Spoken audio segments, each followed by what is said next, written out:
आखिर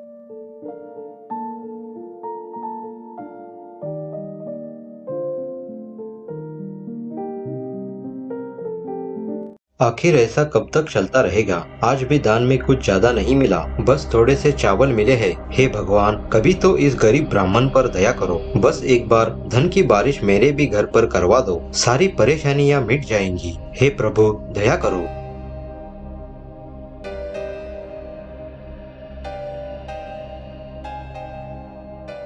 यह लो, कुछ चावल दान में मिले हैं, उसे रख लो। आज दान दक्षिणा में बस इतना ही मिला। बुरा न मानो तो मैं आपको एक सलाह देती हूँ। बताओ पंडितायन, क्या कहना चाहती हो? आप जो पौराणिक कथाएं लोगों को बताकर दान दक्षिणा कमाते हो, क्यों ना वही कथाएं अगर आप राजा के दरबार में एक बार राजा को सुनाएंगे तो राजा आपको कहीं सारा धन इनाम के तौर पर दे देंगे। तो ठीक है, मैं कल ही राज दरबार जाने की तैयारी करता हूँ। महाराज को मुझे जो पौराणिक कथाएं आती है उसे सुनाता हूँ और वापस मेरा इनाम लेकर आता हूँ।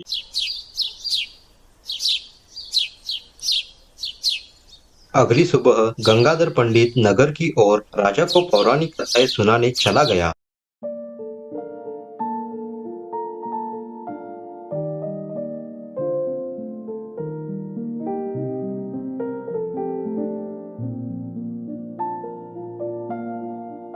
वाह पंडित वाह, आपने तो बहुत ही सुंदर कहानी सुनाई है। मैं सुनकर बहुत ही प्रसन्न हो गया। पर अभी अभी जो आपने मनुष्य और उसके किए कर्म और उसे मिलने वाले फल के बारे में जो भी कहा बताया, वह जरा फिर से सुनाओ। ठीक है महाराज, मैं एक बार फिर से सुनाता हूँ। तो मैं कह रहा था कि इस पूरे ब्रह्मांड में धरती और आकाश के अलावा स्वर्ग और नर्क लोक भी है, जहाँ हर मनुष्य को अपने अपने कर्म के हिसाब से फल भोगना पड़ता है। गंगाधर पंडित जब यह बातें राजा को सुना रहा था, तब महाराज बड़े लक्ष्य पूर्वक उसकी यह बातें सुन रहे थे। देखो ब्राह्मण, तुम्हारी कहानी तो अच्छी है, पर इसमें मुझे एक संदेह है। कैसा संदेह है महाराज? हम आकाश और धरती को देख सकते हैं। इस धरती पर मनुष्य के अलावा और कई सारी प्रजातियां पाई जाती है, पर इनमें से कौन स्वर्ग और कौन नर्क जाएगा, वो हम कैसे देख सके? जरा अपनी इस बात को और जरा विस्तार तथा उचित प्रमाण देकर समझाइए। महाराज का ऐसा प्रश्न सुनकर गंगाधर पंडित चौंक गया। उसके हाथ पैर कांपने लगे। बेचारा ब्राह्मण घबरा गया। सोचने लगा, अगर मैंने महाराज के इस प्रश्न का उत्तर दे भी दिया, लेकिन उत्तर देने के बावजूद भी महाराज को मेरे उत्तर का समाधान न हुआ, तो कहीं गुस्से में आकर फौरन मुझे सजा न दे। महाराज, आपका इस तरह का प्रश्न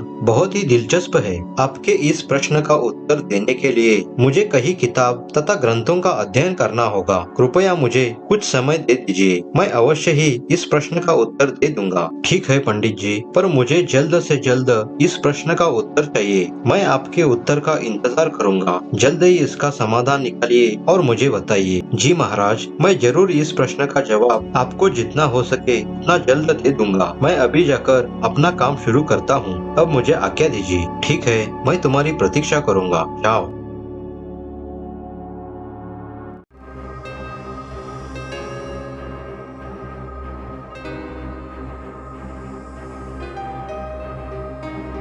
हे भगवान, पहले से ही क्या मुसीबत कम थी जो इस मुसीबत में फंसाया। काश पंडितायन की बात ना सुनता। खामखाम राज दरबार में महाराज को कहानियाँ सुनाने आ पड़ा। मैंने क्यों महाराज को स्वर्ग और नर्क जैसी कठिन बातें बताई। अब कैसे मैं राजा को स्वर्ग और नर्क जैसी जटिल बातें समझाऊं। राजा के बारे में मुझे पहले से ही पता है कि राजा कितना गुस्सेल और कम बुद्धि वाला व्यक्ति है। अगर मेरा दिया हुआ जवाब राजा को पसंद नहीं आया तो मुझे कठोर दंड भी दे सकता है। ऐसा करता हूँ, रात होने पर नगर से भागकर अपने गांव पीतमपुर चला जाता हूँ।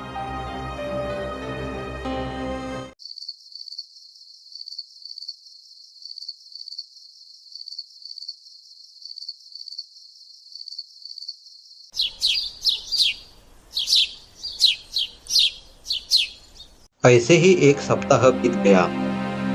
मंत्री जी, मैंने गंगाधर पंडित को एक प्रश्न पूछा था, उसका उत्तर उन्हें देना था। कहाँ पर है वो? बुलाओ उन्हें। क्षमा करें महाराज, पर उस ब्राह्मण पंडित के बारे में किसी को अता पता तक नहीं। पता नहीं उसका क्या हुआ, कोई नहीं जानता कि वो कहाँ पर है। ओहो, क्या लगता है मंत्री जी तुम्हें, कहीं मेरा प्रश्न सुनकर गंगाधर पंडित भाग तो नहीं गया? महाराज, आपने ब्राह्मण को प्रश्न पूछा है, वो इतना सरल नहीं था। अच्छा, लेकिन मंत्री जी, प्रश्न कैसा भी हो, मेरे प्रश्न का उत्तर मुझे चाहिए ही चाहिए। मेरा प्रश्न अब मन में एक संशय बनकर रहा है। तुम ऐसा करो, मेरे इस प्रश्न के बारे में पूरे राज्य पर प्रचार करो। कह दो, जो भी मेरे इस प्रश्न का उत्तर देगा उसे बहुत बड़ा इनाम दिया जाएगा। ये संदेश पूरी जनता में फैला दो। ठीक है महाराज, मैं अभी तुरंत यह काम करवाता हूँ। अगले ही दिन से राजा के मन में जो संदेह आया था, उसके लिए पूरे राज्य में प्रचार शुरू करवा दिया। देखते ही देखते सारे राज्य में राजा के प्रश्न की चर्चा शुरू हो गई। कुछ लोगों ने अपनी अपनी तरफ से अनुमान लगाया और राजा के प्रश्न का उत्तर देने का प्रयास किया, लेकिन एक ने भी राजा को संतोषजनक उत्तर नहीं दिया।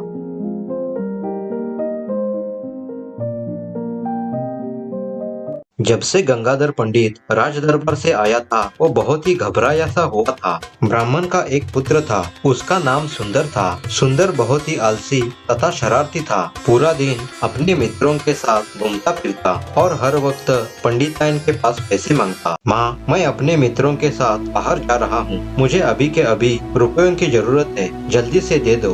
तुम हर वक्त मुझसे पैसे मांगते रहते हो। तुम्हारे पिताश्री जितना कमाते हैं उसी से मुझे घर चलाना पड़ता है। तुम तुम्हारे मित्रों के साथ पूरा दिन आवारागर्दी करते हो, कुछ काम धंधा क्यों नहीं करते? तुम्हारे जैसा पुत्र होना मानो खोटा सिक्का हो। माँ, तुम ही बताओ मैं क्या करूँ? अभी के लिए तुम यहीं खड़े रहो, मैं दान दक्षिणा में मिले कुछ चावल पीसती हूँ और तुम्हारे लिए खाने के लिए कुछ बना कर देती हूँ।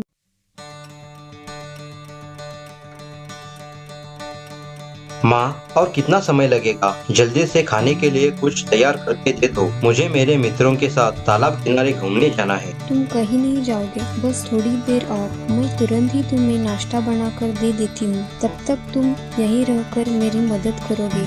अच्छा, ये बताओ, तुमने राजा के प्रश्न के बारे में किसी से कुछ सुना है? राजा के सामने एक प्रश्न ने बहुत ही समस्या खड़ी की है। राजा का प्रश्न? कौन सा प्रश्न? क्या समस्या है राजा को? मैंने तो सोचा था कि सारी समस्याएं हम जैसे गरीब लोगों को ही होती है। भला राजा को क्या समस्या हो सकती है? तुम्हारे पिता राजा के प्रश्न के बारे में सबसे अच्छी तरह से जानते हैं, क्योंकि राजा के इस समस्या का कारण भी तुम्हारे पिता ही है। वे जब आएंगे तो उन्हीं से पूछो, वही तुम्हें बताएंगे।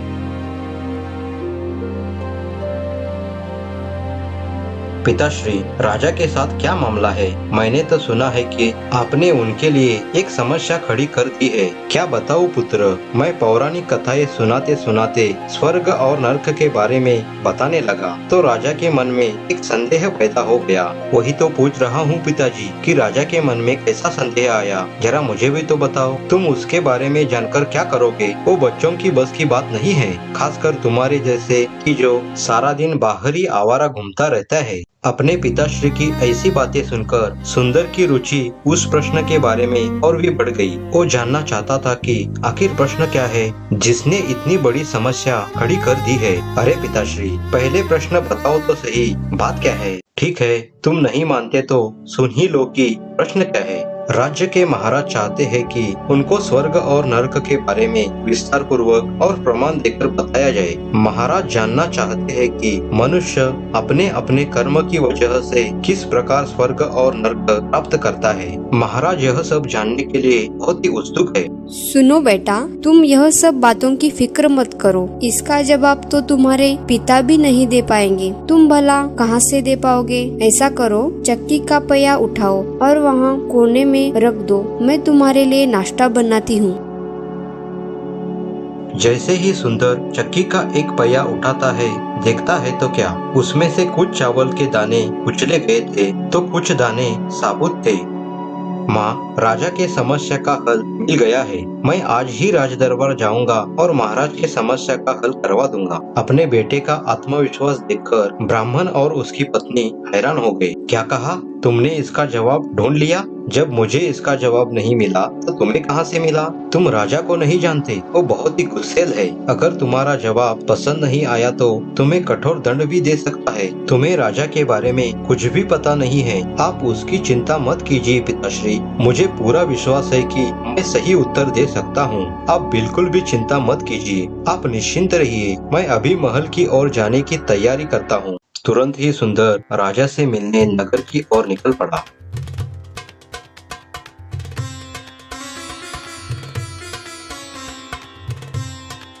मैं महाराज से मिलना चाहता हूँ। महाराज से?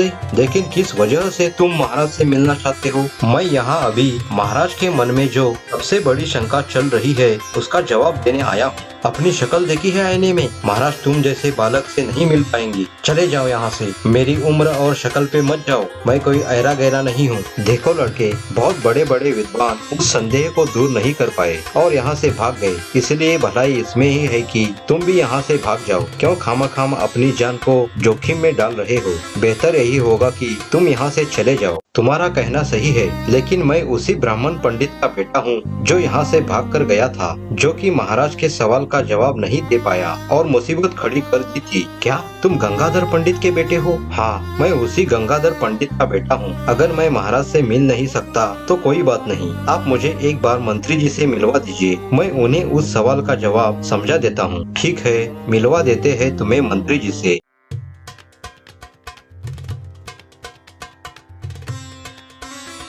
तो तुम गंगाधर पंडित के बेटे हो? जी मंत्री जी, मैं उसी ब्राह्मण का पुत्र हूँ जिनसे महाराज ने प्रश्न पूछा था और उनका समाधान न करने पर यहाँ से भागकर गए थे। लेकिन मेरे पास उस सवाल का जवाब है। मैं उस प्रश्न का उत्तर महाराज के सामने पेश करने यहाँ तक आया हूँ। कृपा करके मुझे एक बार महाराज से मिलवा दीजिए। बहुत अच्छा हुआ पुत्र जो कि तुम पहले मेरे पास चले आए। मैं बहुत समय से पंडित की राह देख रहा था। अच्छा हुआ कि तुम पंडित के बेटे हो और उनकी जगह पर तुम आ गए। मैं तुम्हें महाराज से मिलवा तो दूंगा, पर एक बात ध्यान रहे, तुम पहले अपना परिचय मत देना कि तुम गंगाधर पंडित के बेटे हो। महाराज तुम्हारे पिताजी पर बहुत ही नाराज है।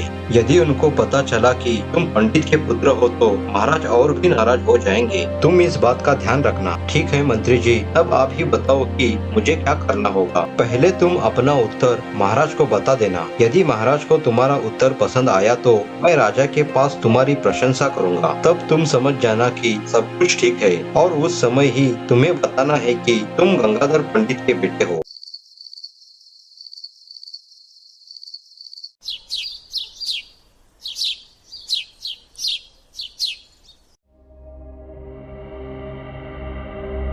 महाराज की जय हो। आपकी समस्या का उत्तर देने के लिए यह युवक आया है। क्या कहा? सच में इस युवक के पास उस प्रश्न का उत्तर है? यह तो कोई साधारण सा दिखने वाला बालक है, इसके पास इतने बड़े प्रश्न का उत्तर कैसे हो सकता है? युवक, क्या सच में ही तुम्हारे पास इस प्रश्न का उत्तर है जो कि बड़े से बड़े विद्वान भी दे ना सके? क्या सच में ही तुम्हारे पास उत्तर है? जी महाराज, मेरे पास आपकी समस्या का समाधान है। मैं आपको अपने उत्तर से पूरी तरह संतुष्ट करवा दूंगा। मैं न केवल अपने शब्दों से बल्कि कुछ प्रयोग करके प्रमाण के साथ आपके प्रश्न का उत्तर दूंगा। तुम्हें देखकर तो मुझे कुछ और ही लगा था, परंतु तुम जिस हौसले के साथ मेरे सामने खड़े हो और बात कर रहे हो उससे मैं बहुत प्रभावित हुआ। बताओ मेरे प्रश्न का उत्तर क्या है? उसके लिए महाराज मुझे 2 वस्तुओं की आवश्यकता है। बताओ युवक, तुम्हें क्या चाहिए? मैं अभी इसी वक्त उन चीजों का इंतजाम करवाता हूँ। महाराज, आप मुझे एक चक्की और कुछ चावल दिलवा दीजिए। इन 2 वस्तुओं की मदद से मैं आपके प्रश्न का उत्तर दे पाऊंगा। मंत्री जी, फौरन ही इन 2 वस्तुओं को यहाँ पर लेकर आ जाओ। ठीक है महाराज, मैं अभी इन 2 वस्तुओं का इंतजाम करवाता हूँ। कुछ ही समय में मंत्री जी ने चक्की और चावल का इंतजाम करवा दिया।